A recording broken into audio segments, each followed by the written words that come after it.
संत शिरोमणि आचार्य गुरुवर श्री विद्यासागर जी महाराज की जय। अरहम योग प्रणेता पूज्य गुरुवर श्री प्रणम्य सागर जी महाराज की जय। ओम अरहम नमः। स्वाध्याय प्रेमी बंधुओं, आप सभी का आचार्य उमा स्वामी द्वारा विरचित गागर में सागर भरने वाले अनोखे ग्रंथ श्री तत्वार्थ सूत्र ग्रंथराज जी के 8वें अध्याय में स्वागत है।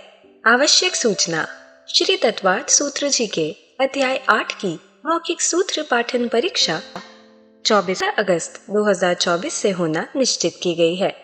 आज ही रजिस्टर करें go.arham.yoga/सूत्रपाठ 2 पर या QR कोड को स्कैन करें।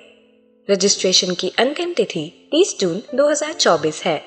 अब हम अपने अतिशय पुण्य फल से कर्मबंध विज्ञान अध्याय 8 के स्वाध्याय में कर्मबंध के बारे में जान सकेंगे।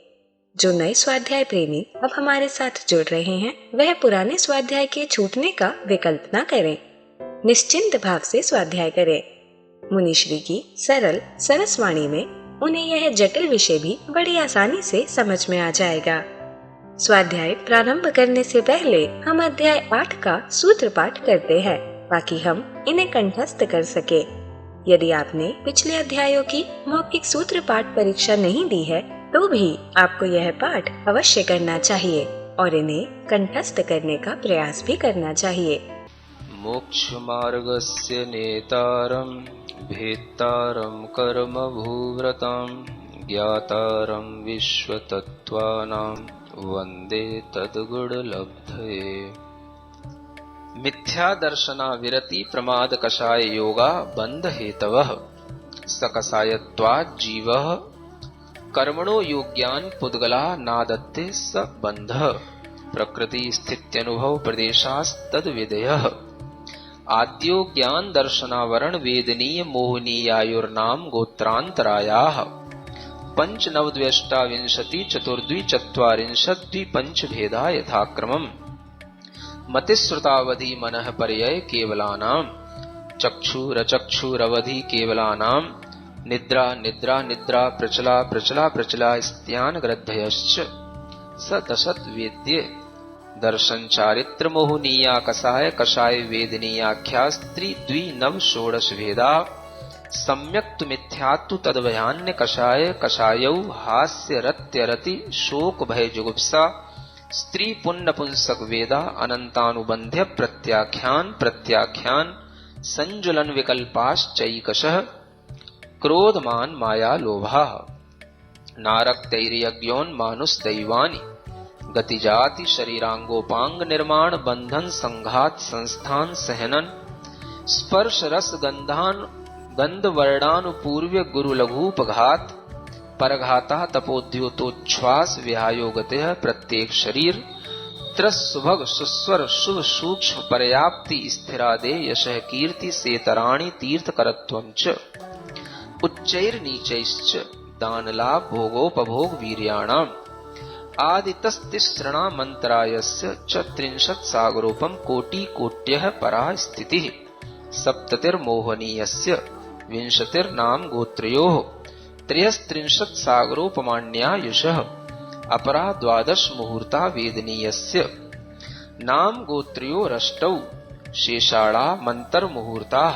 विपाकोनुभवः स यथानाम ततश्च निर्जरा नाम प्रत्ययाः सर्वतो योग विशेषात् सूक्ष्मैक क्षेत्रावगाः स्थिताः सर्वात्म प्रदेशेष्वनन्तानन्त प्रदेशाः सद्वेद्य शुभायोर्नाम गोत्राणि पुण्यम अतोन्यत पापम इति तत्वार्थ सूत्रे 8वाध्यायः।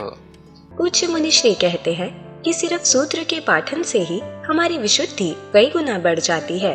तो आइए अब चलते हैं कर्मबंध विज्ञान की कक्षा की ओर। मोक्ष मार्गस्य नेतारं भेत्तारं कर्म भूव्रतां ज्ञातारं विश्वतत्त्वानां वन्दे तद्गुणलब्धये। देवादिदेव आदिम तीर्थंकर श्री ऋषभनाथ भगवान की, वर्तमान शासन नायक श्री वर्धमान महावीर भगवान की, परम पूज्य आचार्य गुरुवर श्री विद्यासागर जी महाराज जी की। और अघातीय कर्मों में आयु कर्म, नाम कर्म, गोत्र कर्म और वेदनीय कर्म, है ना। तो इन अघातीय कर्मों में विभाजन होगा, कुछ इसमें शुभ हैं और कुछ अशुभ हैं, कुछ पाप रूप हैं, कुछ पुण्य रूप हैं, इनमें विभाजन होता है। तो जितने भी, अब जैसे इनमें पाप रूप पुण्य रूप, आयु में भी कुछ शुभ आयु हैं, कुछ अशुभ आयु हैं, नाम कर्म की कुछ प्रकृतियां शुभ हैं, कुछ अशुभ हैं, है ना। गोत्र कर्म के उच्च गोत्र इत्यादि शुभ कहलाए, बाकी अशुभ हो गया, है ना। और वेदनी कर्म में साता वेदनी शुभ हो गया, बाकी अशुभ हो गया। इस तरीके से जो शुभ अशुभ का विभाजन है वो किसमें है? इन 4 कर्मों में है, जो अघातीय कर्म है। अब इन्हीं 4 कर्मों में जो पुण्य कर्म आएंगे, जितने भी पुण्य कर्म है वो किसमें मिलेंगे? इन सब 4 अघातीय कर्मों में है। जो भी शरीर हैं, जो भी तीर्थंकर आदि कर्म हैं, और भी स्थिर शुभ आदि इत्यादि जो भी शुभ कर्म बताए थे, ये सब किसमें है? ये सब नाम कर्म में है। तो जो भी शुभ कर्मों का उत्कृष्ट बंध होता है वो होगा विशुद्धि के परिणामों से। यानी जब परिणामों में संक्लेश कम हो, कषाय मंद हो, संक्लेश कम हो और विशुद्धि अधिक हो। समझते हैं ना विशुद्धि संक्लेश? नहीं समझते? संक्लेश का मतलब ही समझ लो कषाय की तीव्रता, और विशुद्धि का मतलब कषाय की मंदता। तो कषाय की मंदता में जो परिणाम होगा विशुद्ध परिणाम कहलाएगा। जिसकी कषाय जितनी ज़्यादा किसी दूसरे की अपेक्षा से या अपनी ही अपेक्षा से मंद होगी, तो उसका परिणाम अपने ही अपेक्षा से भी पिछले समय की अपेक्षा से अगले समय में वो विशुद्ध कहलाएगा। तो कषाय की मंदता से विशुद्धि और कषाय की तीव्रता से संक्लेश। जिस समय तीव्र कषाय के परिणाम है, संक्लेश परिणाम है, दुख भीतर से उसका अनुभूति में आता है, अलग तरीके की भीतर से मन में एक पीड़ा होती है, मन का कहीं पर भी लगना नहीं होता है, मन में उसी बात को ध्यान रख करके खेद खिन्न बने रहना होता है, ये संक्लेश परिणाम है। और विशुद्ध परिणाम अनुभूति होते हैं कभी कि नहीं? कुछ अनुभूति भी किया करो। विशुद्ध परिणाम का मतलब जिस समय पर कोई क्लेश ना हो, उस समय तो आप एंजॉय करने में लग जाते हो जब क्लेश नहीं होता तो। लेकिन उस समय पर क्या करना चाहिए? भीतर शुद्ध विशुद्ध परिणाम की अनुभूति। कैसी अनुभूति? हमारे अंदर कषाय का बिल्कुल मंद परिणाम चल रहा है, या बिल्कुल ही हमारे कषाय की अनुभूति नहीं हो रही है, तो इसी को कहेंगे हम विशुद्धि की अनुभूति कर रहे हैं। तो ये जो विशुद्धि के समय पर अंतरंग में एक जो बहुत ही शांति का और बहुत ही जो है एक निश्चिंतता का जो भाव आता है, उसी को विशुद्ध परिणाम समझना चाहिए। ये परिणाम बहुत प्रकार के होते हैं, विशुद्धि बहुत प्रकार की होती है, निश्चिंतता, शांति, ये जितना भी विशुद्धि भीतर बढ़ेगी, शुभ कर्मों में उत्कृष्ट अनुभाग की ओर वह परिणाम जाएगा, उत्कृष्ट अनुभाग बंद होएगा। शुभ कर्मों में तो उत्कृष्ट होगा, और जो अशुभ या पाप कर्म हैं उनमें जघन्य अनुभाग पड़ेगा, उनमें अनुभाग शक्ति उनमें भी पड़ेगी, क्योंकि एक ही परिणाम से एक ही समय पर कभी शुभ कर्म का भी बंद हो रहा है, उसी समय पर अशुभ का भी बंद हो रहा है। तो जो शुभ कर्मों का बंद होएगा, तो शुभ परिणामों से या विशुद्धि के परिणामों से शुभ कर्मों में जो अनुभाग शक्ति आएगी वो अच्छी वाली आएगी, अच्छी अनुभाग शक्ति उसमें पड़ेगी, है ना। और जो अशुभ हैं उनमें शुभ परिणामों के कारण से मंद अनुभाग शक्ति आएगी, यानी कि उन शुभ परिणामों के माध्यम से शुभ जो कर्म हैं उनकी शक्ति, उनमें अनुभाग, उनका रस अच्छा बढ़ेगा। कौन से शुभ कर्म सबसे ज्यादा अनुभूति में आने वाला? जैसे वेदनी कर्म है तो एक साता वेदनी और एक असाता वेदनी। साता वेदनी ये कर्म के अंदर शुभ परिणामों के माध्यम से जो शुभ रस, शुभ उसके अंदर अनुभाग बंद पड़ता चला जाएगा, वो अच्छी क्वालिटी का बढ़ेगा। जितना जितना शुभ परिणाम होएगा उतना ही साता वेदनी में भी शुभ अच्छा उत्कृष्ट अनुभाग बंद आएगा, और जो पाप कर्म है उनमें वो जघन्य अनुभाग बंद पड़ेगा। तो इधर जब इस तरीके से होता है, उसी तरीके से जब संक्लेश परिणाम होता है तो संक्लेश में पाप कर्म में अच्छा अनुभाग पड़ता है और उत्कृष्ट अनुभाग पड़ेगा किसमें? पाप कर्मों में उनका अनुभाग बंध अधिक होएगा, और जो शुभ कर्म होंगे उनमें जघन्य अनुभाग बंध आएगा। तो आचार्यों ने इस अनुभाग बंध को समझाने के लिए हमें कुछ उदाहरण देकर के बताया है ना। घातिया कर्म के लिए अलग उदाहरण आते हैं, अघातिया कर्म के लिए अलग उदाहरण आता है। जैसे घातिया कर्म है तो घातिया कर्मों को 4 प्रकार की अनुभाग शक्ति को दिखाने के लिए उनके स्थान बताए जाते हैं, उनके लिए उदाहरण देते हैं। एक कहलाता है लता, लता स्थानी, लता जिसे हम बेल वगैरह कहते हैं, बेल लता, तो एक तो उसकी तरह। दूसरा होता है दारू, लकड़ी की तरह, दारू माने क्या होता है, लकड़ी। और तीसरा अस्थि माने हड्डी की तरह, और चौथा शैल माने पत्थर की तरह, है ना। यानी घातिया कर्मों में जो अनुभाग शक्तियां पड़ती हैं वो ऐसी कोमलता से कठोरता की ओर चली जाती हैं। लता कोमल होती है, उससे अधिक कठोर लकड़ी होती है, उससे अधिक कठोर हड्डी होती है, उससे अधिक कठोर पत्थर होता है। तो ऐसे ही ये 4 स्थान हो गए। ये कितने? 4, मोटे मोटे रूप में केवल 4 जगहों पर ये विभाजन किया गया। लता स्थानीय, दारू स्थानीय, अस्थि स्थानीय, शैल स्थानीय। इन्हीं को अनुभाग बंध के साथ में जब बताया जाता है तो इन्हीं को एक स्थानीय, द्विस्थानीय, त्रिस्थानीय, चतुस्थानीय ऐसा अनुभाग कहा जाता है। ये 4 स्थान होते हैं, समझ रहे हैं ना। आपसे कहें घातिया कर्मों का चतुस्थानीय बंद हो रहा है, क्या समझोगे? शैल समान बंद हो रहा है ना। आपसे कहें घातिया कर्मों का द्विस्थानीय बंद हो रहा है, दारू समान बंद हो रहा है, ऐसा है ना। तो ये कर्मों की जो अनुभाग शक्तियां हैं, उन अनुभाग को स्पर्धक के नाम से शास्त्रों में कहा जाता है। क्या बोलते हैं इनको? स्पर्धक माने मोटे मोटे पटल जो होते हैं, जिसके माध्यम से जैसे किसी चीज की जो मोटाई है या उसकी जो हार्डनेस है वो उसकी पटल कहलाते हैं, वही उसके स्पर्धक कहलाते हैं। यानी कि अगर आप कभी छेनी लगाओगे इस पत्थर पर तो इस पत्थर के लिए बहुत कम नुकसान पहुंचेगा, बहुत ज़्यादा आपको मारना पड़ेगा, बहुत ज़्यादा वजन से इसको तोड़ना पड़ेगा, तब ये पत्थर टूटेगा, है ना। उतनी ही चोट अगर आप हड्डी पर लगाओगे तो वो टूट जाएगी, उससे भी कम चोट अगर आप लकड़ी पे लगाओगे तो टूट जाएगी, और उससे भी कम चोट में बेल तो यूं हाथ से ही टूट जाएगी, है ना। तो इस तरीके के ये घातिया कर्मों में ये स्थान पड़ते हैं 4, समझ रहे हैं ना। एक स्थानीय, द्विस्थानीय, 3 स्थानीय, 4 स्थानीय, है ना। अब जिसमें जैसा अनुभाग होगा, जिसका अनुभाग जैसा होगा, उसके स्थान उसी रूप में होंगे। जैसे मान लो मिथ्यात्व कर्म है, घातिया कर्म है ना, दर्शन मोहिनी का कर्म है घातिया कर्म, मिथ्यात्व कर्म है।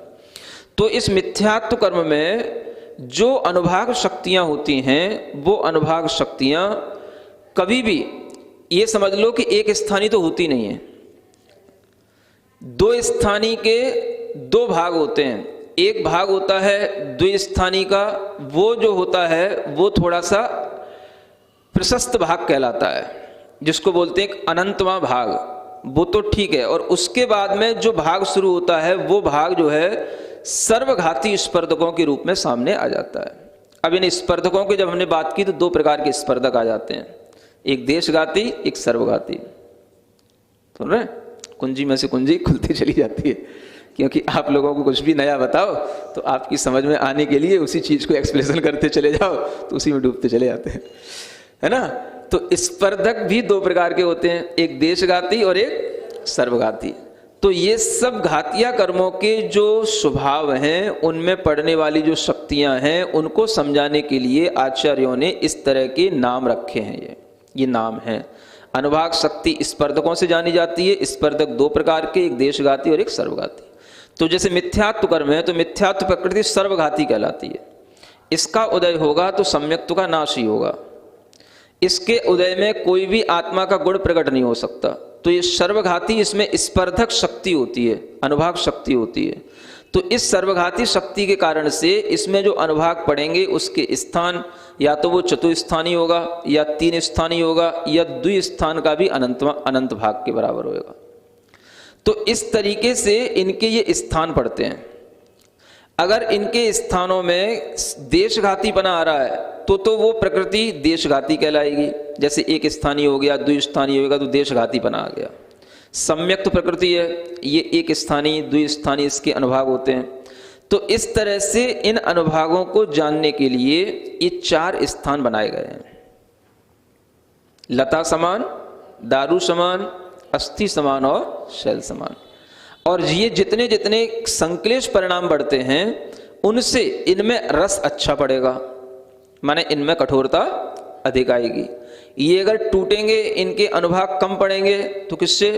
विशुद्धि के माध्यम से। ये इनका सिद्धांत। तो ये तो हो गया घाती कर्म के विषय में।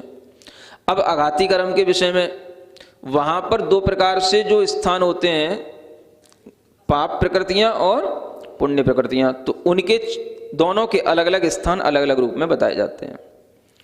जो अघातीय कर्मों में जो शुभ प्रकृतियां हैं, शुभ जिनमें शुभ परिणामों से उत्कृष्ट बंध होता है, तो उनको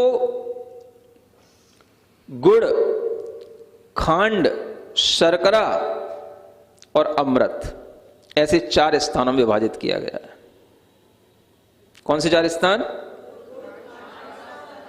हाँ, जो सब आपको अच्छा लगता है ना? गुड़, खांड, शर्करा और उससे अमृत। समझ आ रहा है ना? क्या मतलब हुआ? मीठापन बढ़ता चला जा रहा है, स्वादिष्टपना बढ़ता चला जा रहा है। ऐसे ही जैसे इनमें बढ़ता चला जा रहा है, ऐसे ही शुभ प्रकृतियों में रस पड़ता है। तो वो शुभ प्रकृतियां हमारे लिए इसी तरीके के अनुभाग का फल देंगी। अब जैसे मान लो अघातीय कर्म है तो वेदनी कर्म आ गया, वेदनी कर्म में साता वेदनी आ गया, तो साता वेदनी में ये अनुभाग पड़ेंगे। गुड़ के समान, खांड के समान, शर्करा माने हैं? शर्करा माने शर्करा ही है, समझ आ रहा है ना? और अमृत है ना? तो इनमें जो अधिक अधिक मिष्टपना आएगा, ये मिष्टपना कैसे आएगा?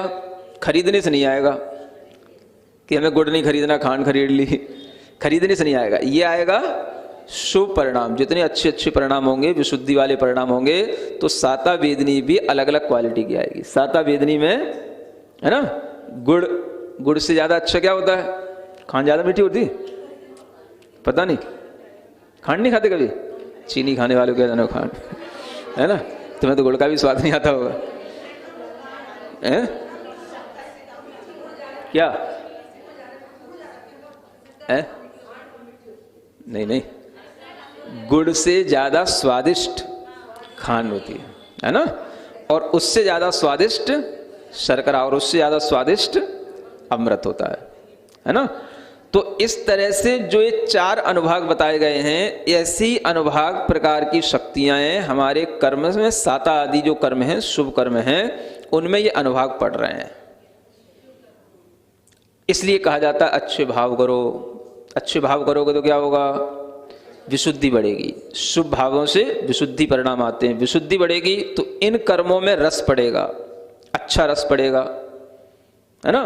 तो अगर आपके लिए खांड के समान रस पड़ गया, तो फिर जब वो उसका फल मिलेगा तो फिर बैठे बैठे सब मिलेगा, आनंद आएगा बैठे बैठे ही, है ना? मतलब साता वेदनी कर्म के फल से बैठे बैठे ही उसे सब तरीके की अनुकूलताएं मिलती हैं, सब तरीके के अच्छे वातावरण मिलते हैं, सब तरीके के अच्छे लोग मिलते हैं, अच्छे व्यंजन मिलते हैं, और अच्छे उसके अनुभव भी होते हैं। क्योंकि फल कौन दे रहा है? साता वेदनी, है ना? तो वो जिस तरीके की साता होगी उस तरीके का उसको फल मिलेगा। तो ये अघातीय कर्मों में शुभ प्रकृतियों का लिए कहा गया। अशुभ के लिए नींब, है ना, कांजीर, विष और हलाहल, ऐसे 4 उपमाएं दी जाती हैं कड़वे कड़वेपन की वृद्धि को लेते हुए, है ना? नीम तो नीम ही है जो आप जानते हो, सबसे पहले कड़वापन वहां से शुरू होता है, इससे कम कोई और कड़वापन समझ में नहीं आया, है ना? तो असाता वेदनी जब दुख देता है तो इसी तरीके के कड़वापन के रस उसके अंदर पड़े होते हैं। अगर नीम के समान है तो फिर भी चलो क्या हो जाता है, थोड़ा बहुत सहन हो जाता है ना। और उसके साथ में कुछ मिला लिया भी जाए तो भी उसकी शक्ति कम हो जाती है।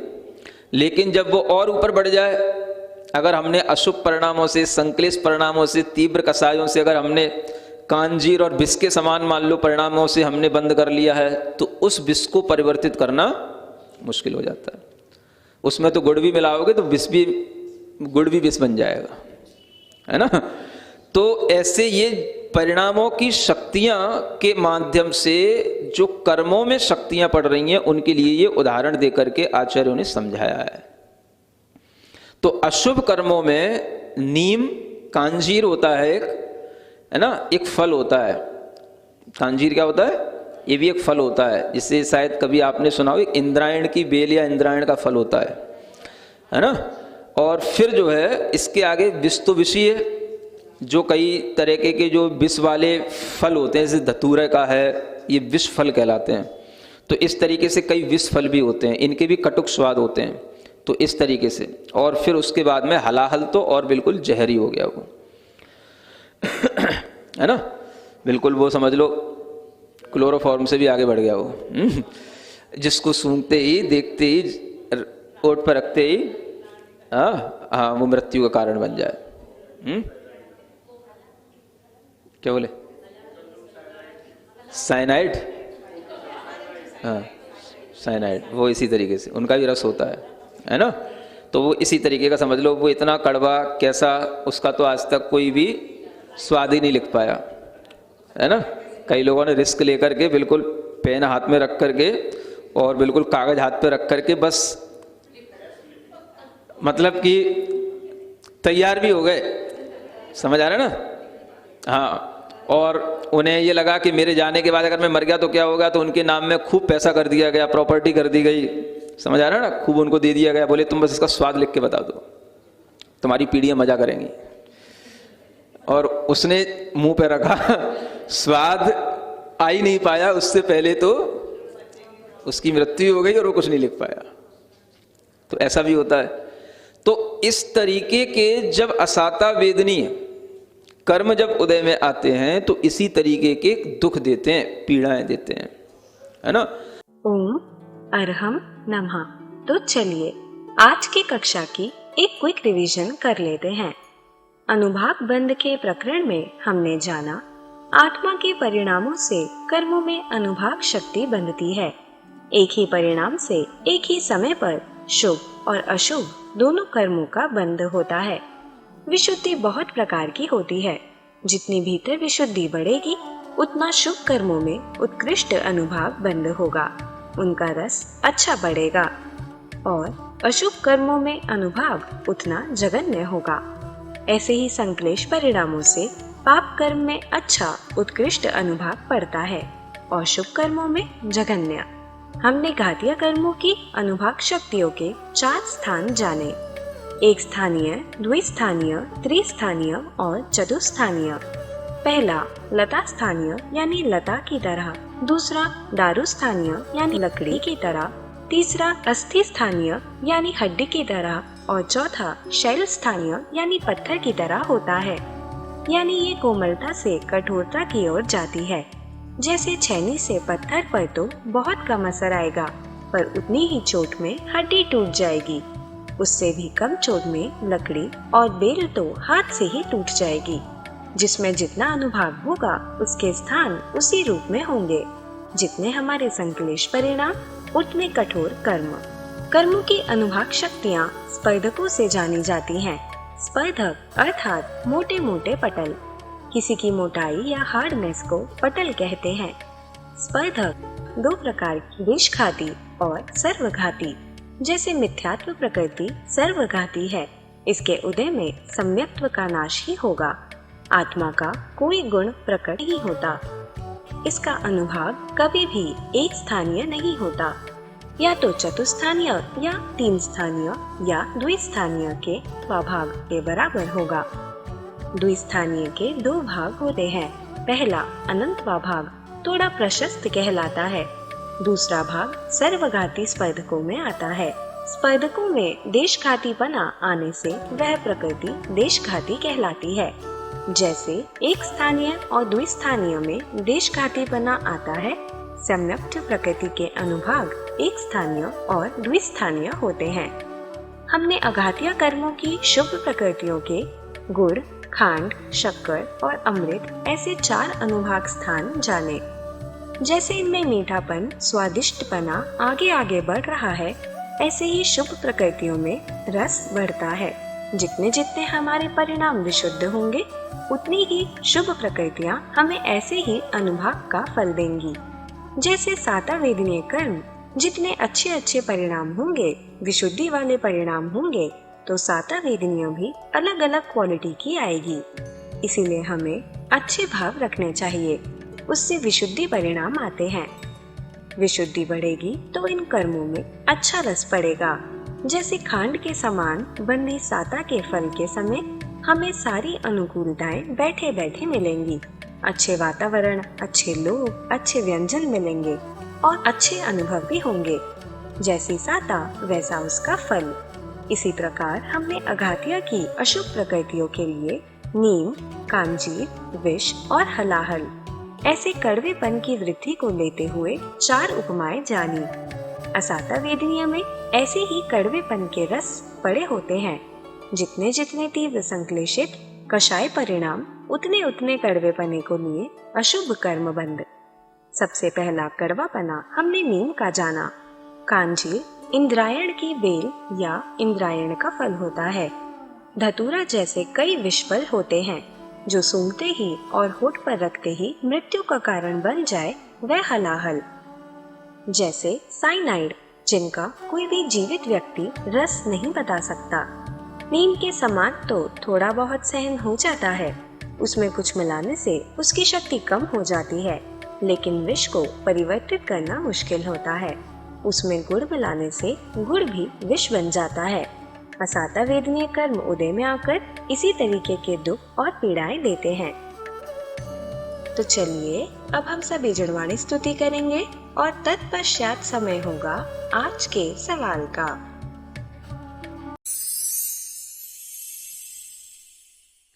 सिरिजिणवाणी जग कल्याणी जग जन मदतम मोहरी जनमण हारी गढ़हर हारी जम जरा भव रोग हरि तिथ्य राणम दिव्य झुणिम जो पढ़ई सुणई मय्ये धारई राणम सौख मणंतम धैर्य सासद मोक्ष पदम पावई सासद मोक्ष पदम पावई। अब समय है आज के प्रतियोगिता प्रश्न में भाग लेकर आकर्षक पुरस्कार जीतने का।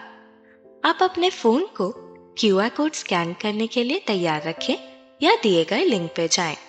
आप अपना उत्तर चुनकर हमें कल शाम 5 बजे तक भेज सकते हैं। 3 भाग्यशाली विजेताओं को मिलेंगे आकर्षक पुरस्कार। विजेताओं का नाम इसी कार्यक्रम में हर रविवार को घोषित किया जाएगा। साथ ही सभी प्रश्नों के सही उत्तर भी बताए जाएंगे। आज का सवाल है, निम्न में से कौन सा अघातिया कर्मों की अशुभ प्रकृतियों का अनुभाग स्थान नहीं है? नीम, कांजीर, दारू, हलाहल।